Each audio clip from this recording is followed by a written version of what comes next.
নমস্কাৰ সকলোকে অন্য এটা ভিডিঅ'লৈ আপোনালোকক পুনৰবাৰ স্বাগতম জনাইছোঁ। আৰু এইপিনে দেখিছেনে আমি আজি গৈ আছোঁ আমাৰ চিমেণ্ট-চাপৰি ট্ৰেইন ষ্টেচন। মানে ইমান গৰম পৰিছে আজি, কি কৰোঁ কি নকৰোঁগৈ। দেহাক স্কুলত থৈ আহিলোঁগৈ। স্কুলত থৈ মেলি মানে তাতে বহি আছিলোঁ। আকৌ লগৰজনীয়ে ফোন কৰিলে, ব'লা অকণমান পাহাৰৰ পিনৰ পৰা আহোঁগৈ বুলি। তাৰপিছত দুইজনীয়ে মানে আমাৰ ঘৰতে চাহ তাহ খালোঁ। লগৰজনী আৰু মই চাহ তাহ খাই মেলি এয়া ওলাই আহিলোঁ। এয়া তাই আকৌ ফটো মৰোৱাত ব্যস্ত দেই। আৰু এইপিনে ইমানেই ধুনীয়া হাৱা মাৰিছে নহয়, মানে একদম কেনেকুৱা ভাল লাগিছে। আৰু অহা দেখি অকণমান বতৰটো মানে ধেমেকা নিচিনা কৰি দিছে। আৰু ৰ'দ দিলেও আমনি লাগে, বৰষুণ দিলেও আমনি লাগে হয়নে। আৰু বৰষুণ দিলে একেৰাহে ধাৰাসাৰ বৰষুণ দিয়েই থাকে।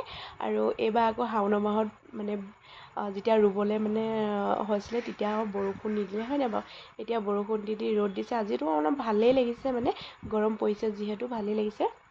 সেইকাৰণে লগৰজনীয়ে ক'লে বোলে ইমান গৰম হৈছে, ইয়াত বহি থকাত কোনো গোটেই তিনিজনীয়ে ব'লা আমি সেই পাহাৰৰ পৰা আহোঁগৈ বুলি ফোন কৰিলে যিহেতু পাহাৰলৈ বুলি গোটেইকেইজনী গ'লোঁ। ইয়াক আৰু হাতত কিবা কিবি লৈ গৈছিলোঁ, খাই মেলি আকৌ গুচি আহিলোঁ।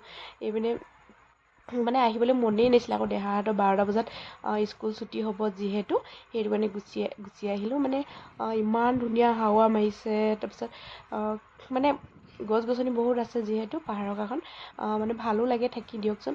মানে ঘৰলৈ আহিলে মানে কিবা এটা মানে ঘৰত ইমান গৰমত থাকিও ভাল নালাগে দিয়কচোন। অকণমান তেনেকৈ যাবলৈ কিন্তু এলাহ লাগে। মানে তথাপিও তাত যেতিয়া পৰিৱেশটো দেখিলোঁ নহয়, ইমান ভাল লাগিছে, মানে আহিবলৈ মনে নাযায়। এয়া দেখিছেনে, লগৰজনীয়ে কৈছে ইহঁতৰ বেছি উৎপাত বাই আজিলৈ।